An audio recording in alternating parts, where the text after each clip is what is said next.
देश के प्रधानमंत्री नरेंद्र मोदी की जान को खतरा था। यह मामला बहुत गंभीर हो जाता है। भारत की जो टॉप लीडरशिप है उसको निशाना बनाने का प्लान था। कुछ लोग इस देश में ऐसे हैं जिन्हें यह सरकार अच्छी नहीं लगती, क्योंकि ये राष्ट्र की बात करती है। दुनिया के किसी हिस्से में आपके साथ कोई कांड कर दिया जाएगा, आपको अंदाजा नहीं लगेगा किसने किया, लेकिन चूंकि आप जिस जगह मौजूद हैं तो पहला शक आपका उसी पर जाता है। भारत की धरती पर जब ऐसे प्रयास हो सकते हैं तो विदेशी धरती जहां एकदम मतलब हमारे हाथ में कुछ नहीं है। एशिया में डिवाइड रहे, क्योंकि पहले से चीन और रूस गोरों की नहीं सुनते हैं। चीन को यहां काउंटर करना है तो भारत को अपने साथ रखना पड़ेगा, लेकिन भारत को अपने साथ आप भारत की रजामंदी से रखेंगे कि भारत के साथ जबरदस्ती करके रखेंगे। दर्शकों नमस्कार, डीएनपी इंडिया में आपका स्वागत है। मैं हूं आपके साथ राहुल चौधरी। दर्शकों, हमने कुछ दिन पहले आपको कुछ बताया था। हमने क्या बताया था? हमने आपको यह बताया था जब प्रधानमंत्री चीन के दौरे पर थे, एससीओ सम्मेलन के दौरान, जब वहां रूस के राष्ट्रपति व्लादिमीर पुतिन भी आए हुए थे, और उसी समय देश के प्रधानमंत्री नरेंद्र मोदी वो चीन की धरती पर थे। 45 से 50 मिनट तक दोनों नेता एक साथ में रहे। क्या हुआ था, क्या नहीं हुआ था, उस समय बहुत सारी खबरें चली, लेकिन धीरे धीरे धीरे धीरे वो बातें दब गई। लेकिन दर्शकों, आपको याद होगा हमने आपको बताया था कि वहां कुछ ऐसा हुआ जो नहीं होना चाहिए था, यानी देश के प्रधानमंत्री नरेंद्र मोदी की जान को खतरा था। हमने ये आशंका जताई थी, और अब इस बाबत आप देख रहे होंगे कि बीजेपी के प्रवक्ता, बड़े बड़े नेता, बड़े बड़े बुद्धिजीवी, वो भी अब इस बात को कह रहे हैं, आपको बता रहे हैं कि कुछ ना कुछ तो गड़बड़ थी। क्योंकि आप याद कीजिए, देश के प्रधानमंत्री नरेंद्र मोदी ने जनता को संबोधित करते हुए कहा था कि हम झुकेंगे नहीं, हम अमेरिका के सामने, अमेरिका के राष्ट्रपति के सामने नहीं झुकेंगे। उसके लिए चाहे मुझे व्यक्तिगत कीमत भी क्यों ना चुकानी पड़े। हमारे लिए अपने किसानों का हित सर्वोच्च प्राथमिकता है।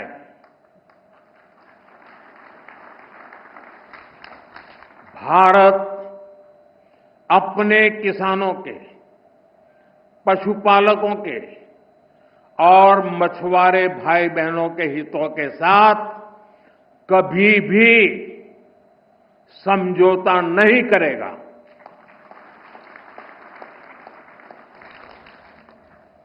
और मैं जानता हूं व्यक्तिगत रूप से मुझे बहुत बड़ी कीमत चुकानी पड़ेगी, लेकिन मैं इसके लिए तैयार हूं। मेरे देश के किसानों के लिए, मेरे देश के मछुआरों के लिए, मेरे देश के पशुपालकों के लिए आज भारत तैयार है।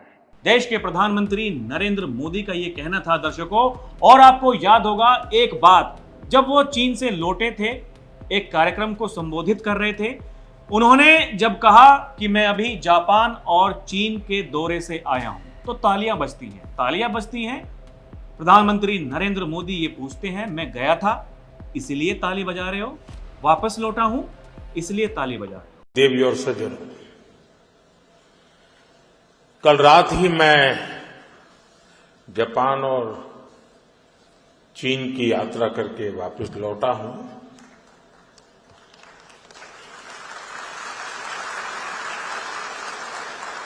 आप गया था इसकी ताली बजा रहे हो, आया हूं इसकी ताली बजा रहे हो।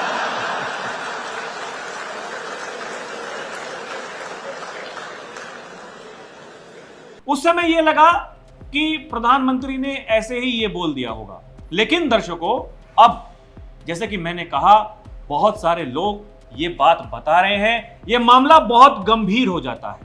और क्योंकि हम इस पर पहले भी कई सारी वीडियो बना चुके हैं, प्रकाश भाई, आपको क्या लगता है ये जो कुछ भी हुआ? देखिए, देश के प्रधानमंत्री नरेंद्र मोदी वो यहां भारत में जो कुछ भी कहते हैं, विदेश की धरती पर जाकर के जो कुछ भी कहते हैं, हमेशा वो एक बात कहते हैं, राष्ट्र प्रथम। वो ये कहते हैं मेरे पास तो कुछ नहीं है, ज्यादा दिक्कत होगी झोला उठा करके चले जाएंगे, हमें कोई दिक्कत नहीं है, हमें अपने परिवार को स्थापित नहीं करना है, उनके आगे पीछे कोई नहीं है। वो पार्टी को अपना परिवार मानते हैं, इस देश को अपना परिवार मानते हैं। लेकिन कुछ लोग इस देश में ऐसे हैं जिन्हें ये सरकार अच्छी नहीं लगती, क्योंकि ये राष्ट्र की बात करती है, क्योंकि ये भारतीय संस्कृति की बात करती है, क्योंकि ये वो बात करती है जो आज से पहले कोई नेता नहीं कर पाया। और हमने ये देखा प्रकाश भाई कि भारत के इतिहास में पहले भी हमारे प्रधानमंत्री, उनके साथ में ऐसी अनहोनी हुई है। हमने ये भी देखा जब देश के प्रधानमंत्री पंजाब गए थे तो कैसे एक कुत्सित प्रयास वहां भी हुआ था। वहां से जब लौट रहे थे प्रधानमंत्री मोदी तो उन्होंने कहा था अपने मुख्यमंत्री को जाकर के कह देना मैं वापस सही सलामत जा रहा हूं। प्रकाश भाई, अब आप क्या कहना चाहेंगे, क्योंकि अब तो देखिए ये एकदम खुले मैदान में ये सब बातें आ चुकी हैं। राहुल जी, खुफिया दुनिया में क्या कुछ होता है, कई बार इस तरह की डिटेल्स पूरी तो नहीं आती हैं और शायद वो कभी आएंगी भी नहीं कि एससीओ में असल में हुआ क्या था जी। लेकिन जब नरेंद्र मोदी वहां से लौटे और उन्होंने जो शब्द कहे, उस समय लोगों को लगा कि उस किसी भी तरह की इस तरह की सामान्य बातचीत है जो प्रधानमंत्री कह रहे हैं। लेकिन जब आप उसके पीछे जाएंगे फिर आप याद करेंगे कि अरे ये तो उस समय की भी बात हो सकती है जब एससीओ में व्लादिमीर पुतिन बाकायदा प्रधानमंत्री के लिए 10-15 मिनट वेट कर रहे हैं। व्लादिमीर पुतिन खुद इतने बड़े नेता हैं कि उनके ऊपर भी जबरदस्त थ्रेट रहता है लगातार। बावजूद इसके वो किसी तीसरी जमीन पर एक साथ रुके हैं प्रधानमंत्री के लिए। वो बाकायदा मीटिंग होती है 45 मिनट की उनकी कार में और पूरा का पूरा कैरिकेड काफिला क्या कैसे घूम रहा है उस इलाके के आसपास के ही इलाके में जहां पर हैं। प्रधानमंत्री जिस होटल में ठहरे थे वो होटल में भी वो नहीं जाते हैं वापस। ये कोई सामान्य चीज नहीं है।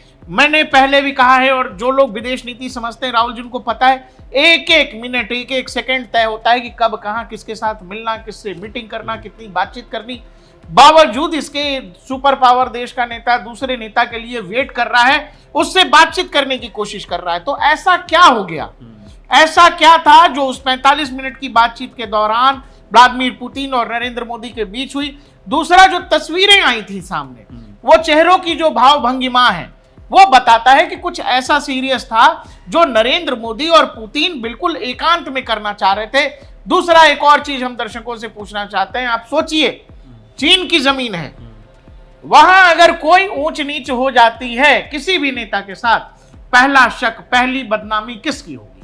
चीन की होगी। लोग दुनिया यही सोचेगी कि चीन में हुआ, क्योंकि आज तक रूस उस अपमान या उस आरोप से निजात नहीं पा चुका है जब लाल बहादुर शास्त्री के साथ ताशकंद में जो कुछ हुआ। क्योंकि आज भी एक दड़ा या यूं कह लें, लोग केजीबी कहते हैं कि जी केजीबी का हिस्सा था, लेकिन केजीबी और भारत की खुफिया एजेंसियां और भारत रूस के संबंध हमेशा बेहतर रहे। बावजूद इसके आज तक रूस पर एक संदेह की सुई अटकी हुई है, क्योंकि वो घुमा दिया गया। वेस्टर्न मीडिया, दुनिया के अखबारों ने लिखा केजीबी और रूस। यही खेल एक बार फिर से खेलने की कोशिश थी कि चीन की धरती हो, वहां पर पुतिन और रूस भी मौजूद हो और नरेंद्र मोदी के साथ क्या कुछ ऐसी करने की आशंका थी। क्योंकि राहुल जी, जिस तारीख में दर्शकों ये मुलाकात कार में बैठकर हो रही थी, उसी तारीख में ढाका में एक शव मिलता है। राहुल जी, ढाका के विस्टिन होटल में, जो 5 स्टार होटल है, उसमें एक जैक्सन नाम का आदमी जिसकी उम्र करीब 50 साल बताई जा रही है, बताया यह जा रहा है कि यह अमेरिकी सेना में सीनियर कमांडर था और ये किसी बड़े ऑपरेशन पर, कोवर्ट ऑपरेशन पर बांग्लादेश आया हुआ था। और इस बात की जानकारी भारतीय एजेंसियों को भी थी, केजीबी को यानी एफएसबी को भी थी जो रशियन एजेंसी है, इसके अलावा एमएसएस जो चीनी एजेंसी है उसको भी थी। आप यकीन करिए, भारतीय एजेंसियां जो रिपोर्ट्स आ रही हैं, जो अब ओपन इंटेल है, लोग लगातार लिख रहे हैं सोशल मीडिया पे कि भाई भारतीय एजेंसियां पहले दिन से इस आदमी की पूरी गतिविधि पर नजर रखी हुई थी। इसका काम था जो सेंट मार्टिन आइलैंड है, उस आइलैंड के लिए बांग्लादेश को तैयार करना किसी भी तरीके से। वो सेंट मार्टिन आइलैंड लेने का मतलब यह है राहुल जी, वहां अमेरिका की स्थिति, अमेरिकी सैन्य की स्थिति और माफ करिए नेवी की उपस्थिति। अब आप ये बताइए, इंडो पैसिफिक में क्या चीन चाहेगा, क्या भारत चाहेगा कि अमेरिका की उपस्थिति हो? लेकिन ये सब चल रहा था। इसके अलावा वो व्यक्ति लगातार कॉक्स बाजार के इलाके में, मणिपुर के साइड का इलाका जो बांग्लादेश से सटता, उस इलाके में इन सब इलाकों की रेकी कर रहा था। और इस सब तरह की जानकारी जो बताई जा रही है ओपन सोर्स में। दूसरा, उसका जब डेड बॉडी मिलता है राहुल जी 31 तारीख को, उस तारीख में अलग अलग बांग्लादेश के अलग अलग होटल्स में और भी बहुत सारे लोगों के शव मिलते हैं। बताया यह जा रहा है कि एक ऐसी कहानी थी, कोवर्ट ऑपरेशन था, जिसके जरिए यह करना था कि भारत में अस्थिरता फैले और उस अस्थिरता के एवज में भारत की जो टॉप लीडरशिप है उसको निशाना बनाने का प्लान था। और यह सब कोशिश करने का प्रयास था। साथ ही चीन के जमीन पर कुछ ऐसा करने का प्रयास था जो आप देखो ना कि आप कहीं बैठे हो, मतलब यहाँ आपका तो नेता कहीं बैठा है, एक तीर से दो निशाने साधने की बात थी। दर्शकों गौर कीजिएगा, क्योंकि भारत और चीन के रिश्ते खासकर 2014 के बाद में कैसे रहे, हम लोग दोस्त नहीं किसी है, से छुपा नहीं है। राहुल जी, भारत और चीन दर्शकों देखो दोस्त नहीं है, अब भी नहीं है, लेकिन एक ऐसी दुनिया में परिस्थिति बनी है जो भारत और चीन को नजदीक ला रही है, वो चाहे एक निश्चित समय सीमा के लिए हो। राहुल जी, ये बात अमेरिका और नाटो के देशों को परेशान कर रही है, यूरोपीय देशों को परेशान कर रही है। इसीलिए क्योंकि देखिए वो लगातार ये प्रयास कर रहे हैं, वो तो कभी नहीं चाहते कि भारत चीन एक साथ में आ जाएं। भारत, चीन, रूस, ये RIC, अगर इन तीनों को एक साथ में देखते हैं अमेरिका या फिर दूसरे जो देश हैं, यूरोप के देश हैं, तो वाकई बेचैनी होनी मतलब जायज है। अब इसमें बनता है, क्योंकि साझा चिंता समझिए, हाँ। साझा चिंता यह है कि अगर सेंट मार्टिन आइलैंड अगर अमेरिका ले लेता है, या फिर एक और खबर आई जो शेख हसीना ने 2024 में बताया था कि म्यांमार का कुछ हिस्सा, बांग्लादेश का कुछ हिस्सा और भारत का मणिपुर वगैरह का कुछ हिस्सा लेकर के एक क्रिश्चियन कॉरिडोर, एक क्रिश्चियन देश बनाने का सपना है CIA का। आप ये बताइए, इस बीचों बीच अगर एक क्रिश्चियन देश होगा तो क्या ये चीन को पसंद है? क्या ये भारत के हित में है? या सेंट मार्टिन आइलैंड पर अमेरिकी नेवी की उपस्थिति हो, क्या ये हमारे लिए या चीन के लिए ठीक है? और आप ये देखना कि इन सभी चीजों को ध्यान में रख करके आप देखो, उधर डोनाल्ड ट्रंप आने वाले थे, बाइडेन प्रशासन जाने वाला था, चीन और भारत ने क्या तय किया? हमने हमारी दोनों सेनाओं को आपस में, दोनों सेनाएं लद्दाख से पीछे हटती हैं, बातचीत का दायरा, दरवाजा खुलता है। पहली बार रशिया के कजान में प्रधानमंत्री Narendra Modi, Xi Jinping, Vladimir Putin mediate करते हैं, दोनों सालों बाद बैठते हैं गलवान की घटना के बाद।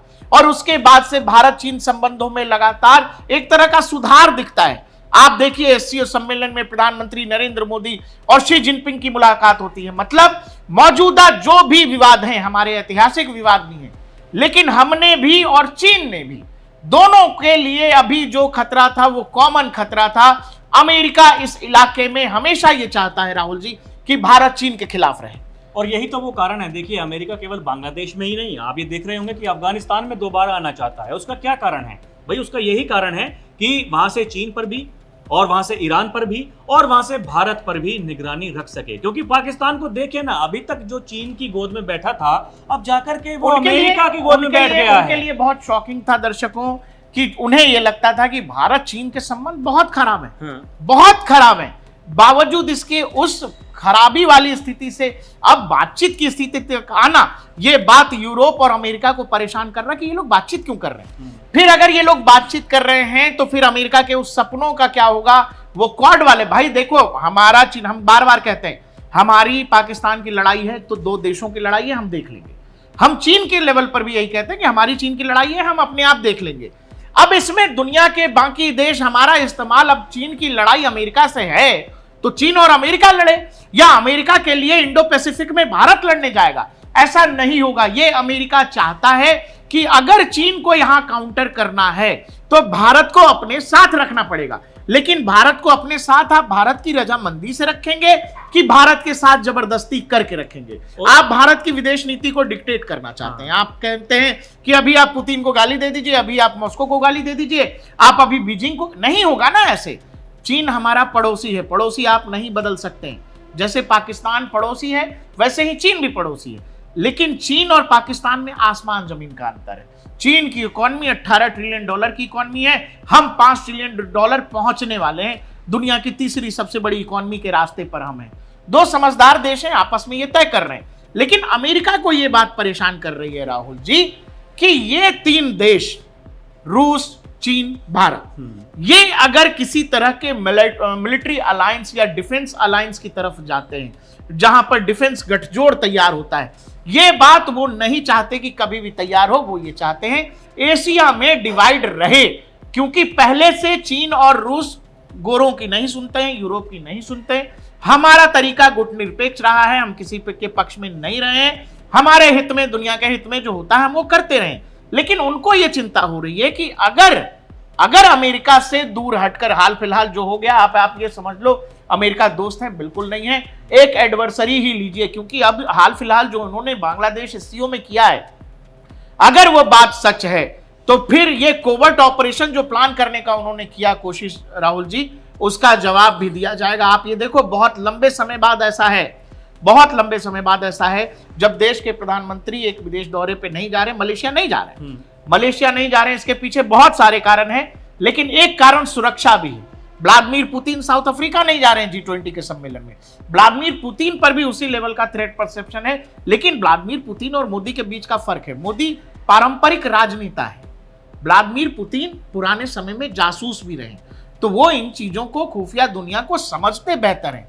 नरेंद्र मोदी के लिए है कि नरेंद्र मोदी को इंटेलिजेंस और सुरक्षा एजेंसियों को इतना काम करना पड़ता होगा, राहुल जी, इस लेवल का थ्रेट परसेप्शन है कि हमारे ही देश में पंजाब में क्या किया था लोगों ने, जो जिस बात का आपने जिक्र किया, और ये कोई पहला मौका नहीं है, ऐसे कई सारे प्रयास होते रहे हैं राहुल जी। वो बहुत सारी कोशिशें कर चुके हैं रिजीम चेंज की, वो अलग अलग चीजों का जिक्र हम लोग कई बार कर चुके हैं। भारत की धरती पर है ना, लेकिन ये तो समझना पड़ेगा कि भारत की धरती पर जब ऐसे प्रयास हो सकते हैं, तो विदेशी धरती जहां एकदम, मतलब हमारे हाथ में कुछ नहीं है, और आप फिर किस पे बोलिएगा, किस पे आरोप लगाइएगा? जो करके चला जाएगा, लेकिन आपको लगेगा कि अरे ये किया किसी और ने। पूरा खेल यही होता है, दुनिया के किसी हिस्से में आपके साथ कोई कांड कर दिया जाएगा, आपको अंदाजा नहीं लगेगा किसने किया, लेकिन चूंकि आप जिस जगह मौजूद हैं, तो पहला शक आपका उसी पर जाता है कि शायद। आप यकीन करें, जो ढाका के अंदर जो कत्लेआम मचा है, जो कहते हैं कि खुफिया, या फिर वो जो जेम्स बॉन्ड की फिल्मों में जो आप देखते हैं, जो खुफिया एजेंसियों के बीच की लड़ाई हुई है ढाका में, वो लोगों को बता दिया है कि हमारे यहाँ या दुनिया की एजेंसीज आज के दौर में भारत क्या कुछ कर सकता है। क्योंकि आप अगर हमारे खिलाफ, आप दुनिया सुबह शाम कहते हो दोस्त हैं, दोस्त है, दोस्त है, आप इतना बड़ा कोवर्ट ऑपरेशन अंजाम देने की कोशिश कर रहे हो, भारत को अस्थिर करने की कोशिश कर रहे हो, और एक आध मौके नहीं है, CAA, NRC या फिर किसान आंदोलन, ऐसे बहुत सारे मौके हैं जिसमें ये कोशिश की गई है कि किसी भी तरह से इस सरकार को डिफेम किया जाए, डिमीन किया जाए, लोगों को सड़कों पर उतारा जाए, लोगों का गुस्सा बता करके देश में आग लगा दिया जाए। जब आप सब कुछ से फेल हुए, तो आपने वो आखिरी रास्ता चुना जिसमें जैक्सन नाम का एक व्यक्ति विस्टन होटल में मृत पाया गया संदिग्ध अवस्था में, और उसका शव अमेरिकी अधिकारी आए राहुल जी, कोई ऑटोप्सी नहीं, कोई पोस्टमार्टम नहीं, बैग में लपेट करके लेके चले गए। और केवल एक शव नहीं था, उस दिन अमेरिकी अधिकारियों के द्वारा बताया जाता है कि ढाका के अलग अलग होटलों से बांग्लादेश में कई सारे उस तरह के शव उठाए गए जिनकी जानकारी तक नहीं है लोगों के पास। तो एक ऐसी लड़ाई जो पर्दे के पीछे लड़ी गई, लेकिन वो वास्तविक लड़ाई थी, और यही कारण है कि भारतीय एजेंसियां बहुत सतर्क हैं। और इवन जो एससीओ की तस्वीर जो थी, जो कार में बैठ करके यूं ही 30 किलोमीटर का रेडियस में ऐसे घूमे पुतिन 30 मिनट तक, वो यूं ही नहीं था, उसके पीछे बहुत बड़ी कहानी थी। और यही कारण है कि धीरे धीरे अब जो डिटेल्स आ रहे हैं, देखिए पहले बस ये जानकारी थी कि एक अमेरिकी अधिकारी है, अब उसकी तस्वीर भी आ गई है, उसका नाम आ गया है, उसका काम आ गया है, उसका पूरा रूट आ गया है कि वो ढाका में, बांग्लादेश में कहां कहां जा रहा था। तो ये पूरी कहानी जिस रूप में सामने आई है, ये बेहद चिंताजनक है। साथ ही एक बात दर्शकों, आपको ये समझना पड़ेगा कि आप यकीन करिए, भारतीय एजेंसियां, भारतीय आर्मी, भारत की सिक्योरिटी फोर्सेज अलग अलग लेवल पर इस लेवल के थ्रेट परसेप्शंस का सामना कर रही है जिसका कोई हिसाब नहीं है, जो हम आप शायद सोच नहीं सकते, हमारे तक शायद कभी जानकारी आएगी भी नहीं। नहीं, केवल वो ही नहीं ना प्रकाश भाई, देखिए ना हिंदुस्तान में क्या होता था, 2014 से पहले क्या होता था। आप कहीं भी जा रहे हैं, आप वहां जाने से पहले भरोसा नहीं था कब कहां क्या हो जाएगा। ये खबरें तो डेली आती थी, कभी कहीं बम फट गया, कभी कहीं कितने लोग मर गए, कभी कुछ हो गया, कभी कुछ हो गया। आज वो चीजें नहीं हो रही हैं। एक तरफ विकास अनवरत रूप से आगे बढ़ रहा है, ये चीजें परेशानी हो सकती हैं। प्रकाश भाई देखिए, कब तक आप कब तक ये कहोगे कि भारत तरक्की कर रहा, हमें उससे कोई दिक्कत नहीं है। परेशान ये बात कर रही है राहुल जी कि आप विकास करिए, हाँ। विकास से उनको दिक्कत नहीं है। हाँ। उनको परेशानी ये बात कर रही है कि आप बिना हमसे बात किए, हाँ। बिना हमसे वो किए कैसे चीन के साथ आपका सब कुछ ठीक नहीं, हो रहा उनको है? तो ये लगी कैसे रहा आप बातचीत कर भाई, रहे उनको हैं? तो ये लगी रहा था कि ऑपरेशन सिंदूर के बाद से लेकर के अभी तक कि मोदी जी एक बार तो नाम लेंगे, वो नाम लेने को तैयार और नहीं है। हम लोगों ने पहले भी बताया था, हाँ। हम दोनों आए थे, आपसे बात की थी, ये जो छटपटाहट है ये एक आध चीज नहीं है, बहुत सारी चीजें एक दूसरे से जुड़ी हुई हैं। प्रधानमंत्री कह रहे हैं कि हमारा जो कृषि क्षेत्र है, हमारा जो पशुपालन का क्षेत्र है, हमारा जो मेडिकल इंडस्ट्री है, हम उसमें अमेरिका को घुसने की इजाजत नहीं देंगे। ये सीधी बात है, ये एक लकीर है। अमेरिका एक ब्लैकमेल की कोशिश कर रहा है और इसके लिए वो किसी भी हद तक जाने को तैयार है। क्यों? क्योंकि बेसिक बात समझिए, दुनिया का सबसे बड़ा बाजार हमारे पास है, दुनिया का सबसे बड़ा कंज्यूमर बेस हमारे पास है, और यही कारण है कि वो एन केन प्रकारेण किसी भी तरह से आप पर दबाव बनाने की कोशिश कर रहे हैं, और आप हैं कि अपनी जगह पर अडिग हैं। बहुत मुश्किल है, क्योंकि आपका सामना बहुत ताकतवर लोगों से है, बहुत ताकतवर देशों से है, लेकिन हमारी आबादी 150 करोड़ है। अगर आप अपनी सरकार, अपनी सुरक्षा एजेंसियों के साथ बगैर किसी गलतफहमी का शिकार हुए रहते हैं, तो एक बड़ी जीत भारत हासिल करने जा रहा है जहां तक ट्रेड डील की बात है। लेकिन अफवाहों से बचिए। आपको इस बात का अंदाजा होना चाहिए कि दुनिया में भारत का आज क्या स्तर है, दुनिया को भारत आज कैसे डिक्टेट कर पा रहा है, कैसे अपनी बात मनवा पा रहा है। ये बात दुनिया के कुछ देशों और ताकतवर लोगों को परेशान कर रही है, और यही कारण है कि उन्हें लगता है कि जब उन्होंने सारी कोशिशें कर ली हैं, तो अब उन्हें ये लगता है कि इस देश की जो टॉप लीडरशिप है उसको निशाना बनाया जाना चाहिए, और उसके लिए तरह तरह के कुछ प्रयास हो रहे हैं। राहुल जी, बिल्कुल प्रकाश भाई, आप बिल्कुल ठीक कह रहे हैं, और दर्शकों ये बातें समझने की जरूरत है, क्योंकि 2014 के बाद में देखिए पहले क्या होता था। पहले ये किसी से छुपा हुआ नहीं है कि भारत में कुछ भी करने का प्रयास होता था, हमेशा विदेशों की तरफ एक रुझान होता था यहाँ की सरकारों का। वो लोग देखते थे कि भाई साहब वो ही कुछ कर सकते हैं, यानी कुछ अगर समाधान निकलेगा तो वो जो बड़े लोग हैं वो ही कुछ कर सकते हैं। लेकिन आप इस बात पर गौर कीजिए, 2014 के बाद में एक ऐसा प्रधानमंत्री है जो विश्व का सबसे लोकप्रिय नेता बन चुका है, एक ऐसा प्रधानमंत्री है जिसको इस देश की जनता ने 3-3 बार चुना है,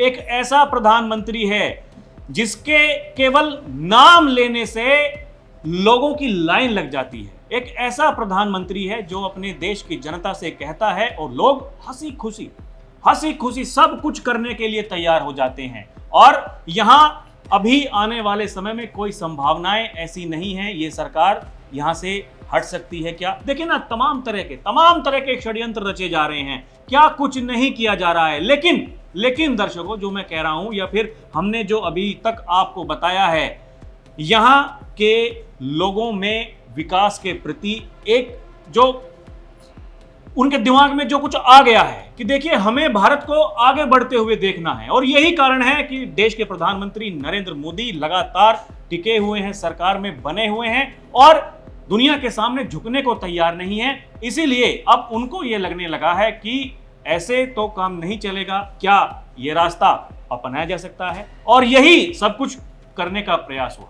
दर्शकों, आपको क्या लगता है हमें कमेंट करके जरूर बताइएगा।